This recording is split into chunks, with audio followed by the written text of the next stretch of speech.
Second, we discussed about the myometrial tumors, the leiomyomas and the leiomyosarcoma. What about the endometrium? In the endometrium, we have what are the two things endometrium? Yeah. What are these glands?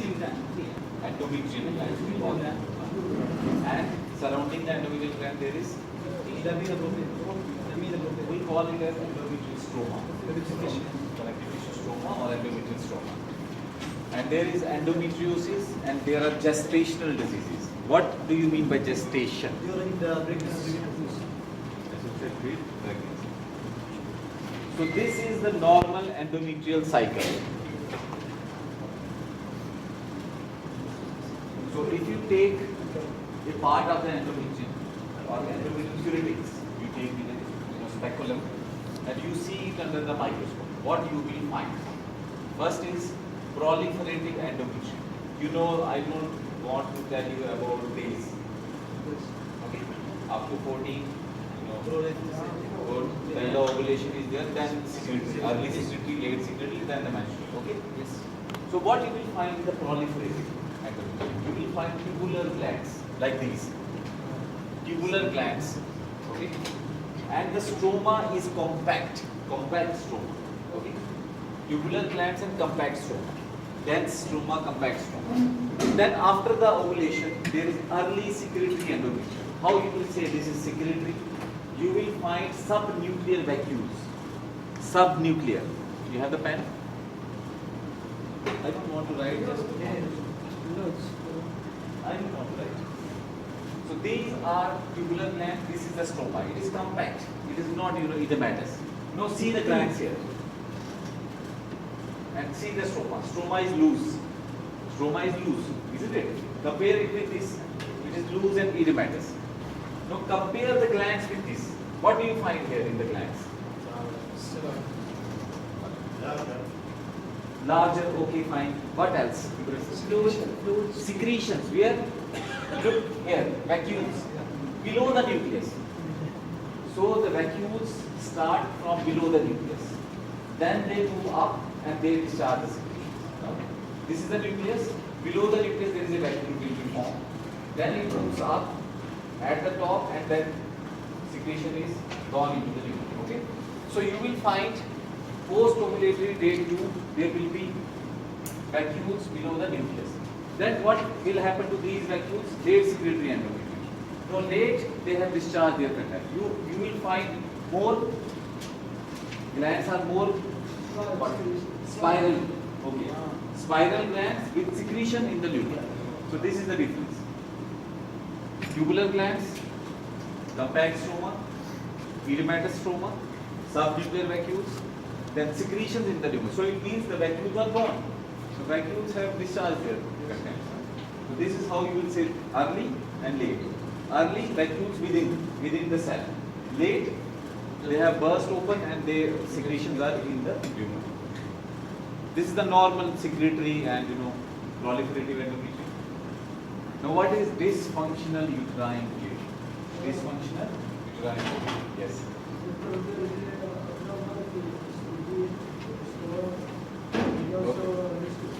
So we in general we call it as abnormal bleeding in the absence of an organic lesion, like tumors. In the absence of an organic lesion. So in the absence of a well-defined organic lesion, abnormal. What are the reasons? One is failure of ovulation. There is no ovulation, no ovulation. Okay. So what will happen now? Estrogen will continue to rise, isn't it? After ovulation, progesterone rises, isn't it? So here, no ovulation, so estrogen continues to rise. Okay. So proliferative phase is not followed by the secretory phase. So estrogen continues to rise. It gives rise to abnormal bleeding. Okay. Second, inadequate luteal phase. What do you mean by this? The corpus luteum is forming. It secretes the progesterone. So here also it doesn't mature. The corpus luteum doesn't mature, so doesn't form enough of progesterone, or it regresses prematurely. leading to a relative lack of progesterone.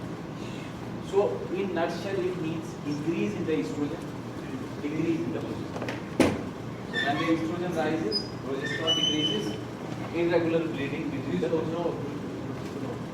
increase or no progesterone with relation to the estrogen. Sometimes the progesterone will be normal, but the estrogen is increasing. You got it? So, progesterone may remain normal, may decrease. But estrogen, if suppose it remains normal, estrogen is increasing. So bleeding will be there. It decreases, estrogen is normal. Bleeding again will be there. You got it? Like this or like this. So decrease of progesterone or Decrease of estrogen. And some of the older oral contraceptives, because they contain high amounts of estrogen, they also lead dysfunctional uterine bleeding. And irregular shedding of the endometrium can also lead to bleeding. So all these cases, anovulatory endometrium, which type? You will find proliferative phase not followed by the normal secretory phase, and you will find cystic changes, although cystically dilated glands you will find, but stroma will be less or it will be compact. It will not be like the secretory phase. Okay? So these are the changes which you will find. Huh? What do you see here? There is lack of any organic cause. No organic cause you can find. This is only due to the hormonal imbalance, which is okay. How to regulate it? This is your seminar, you will tell us about. You will manage it. This is only one slide I have kept it. Because this is the subject of the seminar. Just to make you understand, I have kept one slide. Endometritis. Again, inflammation of the endometrium. It can be acute, it can be chronic. So very easy. Acute, it is uncommon, mostly after the delivery or after the abortions or miscarriage. And some of the material of the conception remains. You know, abortion after some of the material remains inside. It can lead to inflammation of the endometrium. What you will find? Neutrophils. In acute, you will find neutrophils. And what are the organisms mostly? Staph, Strepto, Neisseria gonorrhoeae, and Chlamydia trachomatis. These are the organisms which are responsible. In the chronic, you find lymphoplasmacytic infiltrate, mononuclear lymphoplasmacytic infiltrate. But one thing is very important here: without plasma cells, even if you have the lymphocyte, you have all other cells. You cannot diagnose. You need to have plasma cells. If you find plasma cells, you diagnose it as chronic endometrium. Otherwise, you do not diagnose it. Okay? So for this disease, you need to have plasma cells present. Okay? This is the hallmark of the disease. What are the reasons? Chronic pelvic inflammatory disease is one. There is inflammation throughout, this PID we call it, pelvic inflammatory disease. Retained products of gestation, again, miscarriage or after delivery, some of the products of gestation remain in the uterus. IUCDs, intrauterine contraceptive devices like copper Ts, tuberculosis, gonorrhea. These can all lead to chronic inflammation of the endometrium. What are the signs and symptoms? Fever, abdominal pain, menstrual irregularities, infertility, and ectopic pregnancy. Any questions? These are clinical features and complications. Like ectopic pregnancy, it can be complications. Infertility, complication. Clear? So two types, acute and yes. Fever. It's an infection. So inflammation will come. There will be prostaglandins and other things, so it will lead to inflammation. Not related to fever. No, fever is not related. Estrogen can increase the basal metabolic rate, but not cause fever. Fever is setting up of the hypothalamic set point by the prostaglandins and the endogenous products, these toxic products of bacteria. Intrauterine contraceptive device, like copper Ts.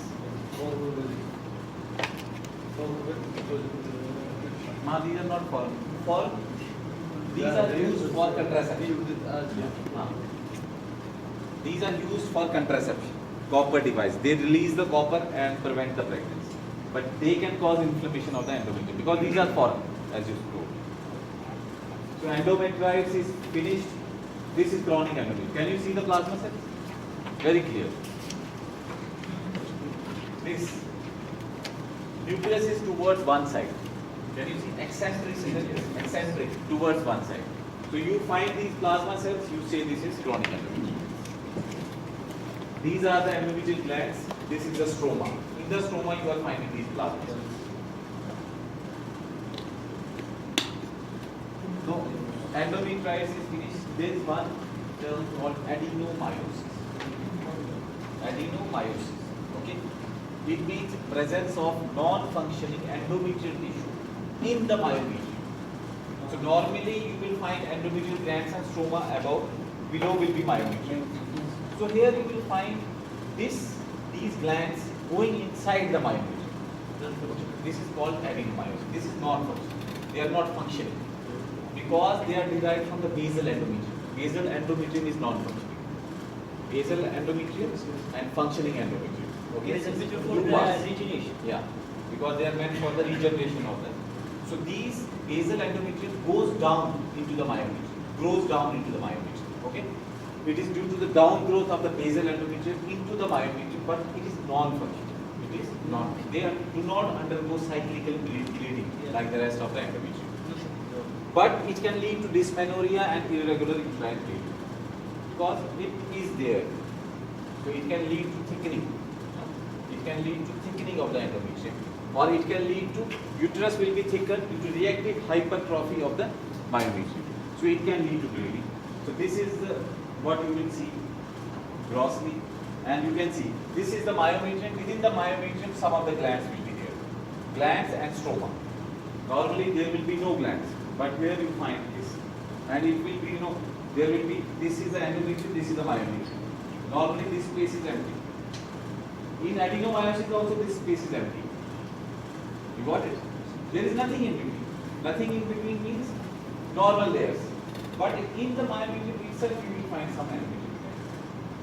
So you cannot establish a connection between them. So this is what you will find. Look, here it is empty, isn't it? Glands are within the myometrium. Although it is a downgrowth, but you cannot establish a connection. Dysmenorrhea. Dysmenorrhea. Dysmenorrhea. Painful. This pain. This pain. This means painful. Dysuria, dysmenorrhea, dysmenorrhea. So, menorrhea is prefixed by A. Amenorrhea means no. Yeah. A means no, anovulation, amenorrhea. Anovulation means no ovulation. Amenorrhea means no menstruation. Okay. A and this. A means no. This means painful. Pathogenesis. What is the pathogenesis? How this myometrium gets into the. This is due to the downgrowth. But what are the reasons? Maybe some genetic causes are there, hereditary. Maybe due to trauma. Maybe due to increased estrogen. Maybe due to some viral infection. But these cannot be explained as such. So no need of going deeply into it. So these are some of the theories. Endometriosis. Another thing is you find the endometrial glands and stroma within the myometrium, but this is within the uterus. Sometimes you can find the endometrial glands and stroma outside the uterus at ectopic sites, not the normal sites. So this is known as endometriosis. Okay. Endometriosis is ectopic endometrial tissue at the locations outside of the uterus. Outside the uterus you will find these. Affects 6 to 10% of women. So it's also a common thing, isn't it? 6 to 10% is huge. And third and fourth decades it is more common. Sites, the most common site is the ovary. Most common site. Most common ovary. But it can be found other, peritoneum, rectovaginal septum, intestines, cervix, vagina. In all these things it can be found. So look here. This is the bladder, this is the uterus, this is the cervix and vagina. So look at the endometrial implants. Here it is. Between the uterus and the bladder. In the ovaries. Here. So everywhere you can find it. Between the vagina and the rectum. Rectovaginal septum. In between. So you can find it anywhere in the abdominal cavity. One more thing, even outside the abdominal cavity. So we will explain how it can occur. That's what leads to pregnancy. How? Gestation. Small tissue. Carrying of the How it will lead to ectopic pregnancy. carrying gestation. Gestation of the tissue. Gestation of the tissue. In this, This is small. ectopic pregnancy normally occurs. Normally. Huh? No. Ectopic normally where it occurs, most commonly. Most common site of ectopic pregnancy. Tube. Either fallopian tube. Fallopian tube is the most common site of ectopic But pregnancy. it will fail. But it can occur in the, yeah, it will fail naturally. It will fail, naturally it will fail. So in the tube, which type of activity you are having? Partially You ciliate. don't have this endometrium. Yes. It's a different type of, this is the reason why it is not surviving and the space is also less. And what else? Will damage the You can find pregnancy. it within the abdominal cavity. So in the abdominal cavity, you don't have the endometrial tissue. So pregnancy, because it depends upon, where the ova is moving, where it is going, like that, along the path. By human.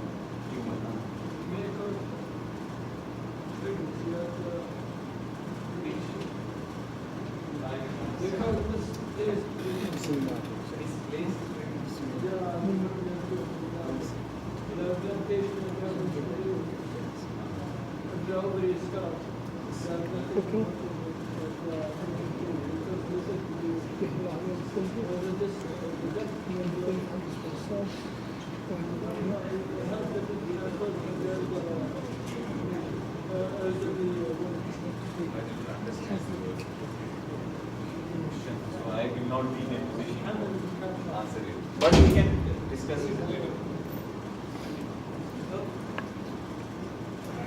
How do you remove this in surgery or the cases? It depends upon. If it's causing more symptoms. This is why can I remove it or just okay. You can easily remove it. It's not a big thing. It's a abnormal. It depends upon what is the origin of this. So we will come to that. Like brother or Yeah, we will come to that. What is the origin? Depending upon the origin, where from it is originating, then you can say whether it will come back or not. This is what you will tell.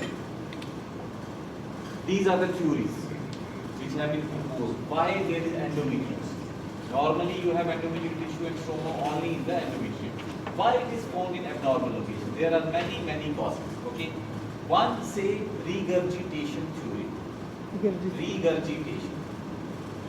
Food you eat, rather in regurgitation, coming back, going into the lungs, like this. So same, normally where the fluid flows from the uterus, endometrial fluid.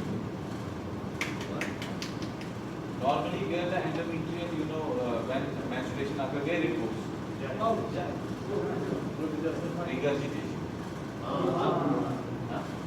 Got it? So this is the retrograde flow of menstruation.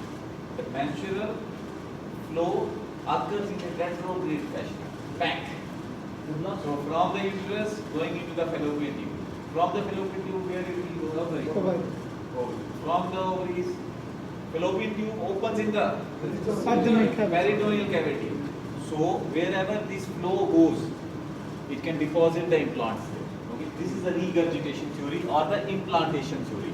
so this was the cause of regurgitation. The blood become bad. Retrograde flow of menstruation. There is a Normally gravity doesn't issue happen. for This is that. abnormal thing. Yes.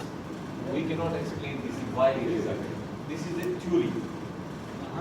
So theory we cannot explain in full. They say it is regurgitation. Maybe Instead of obstruction. going down, some of the fluid or flow is going up and going into the abdominal cavity and transmitting there, depositing there. Maybe. And it grows there. Maybe obstruction, so it will be filled and go on. No, nothing like that. Oh. It is, retrograde flow. Normal menstruation also occurring, some of the, flow going backwards. Because I will not say that thing which I don't know or which is not explained in the book. My own theories I can't, tell you one. Then the other is benign metastasis theory. Benign metastasis theory. Because you find sometimes endometrial tissue in the lungs.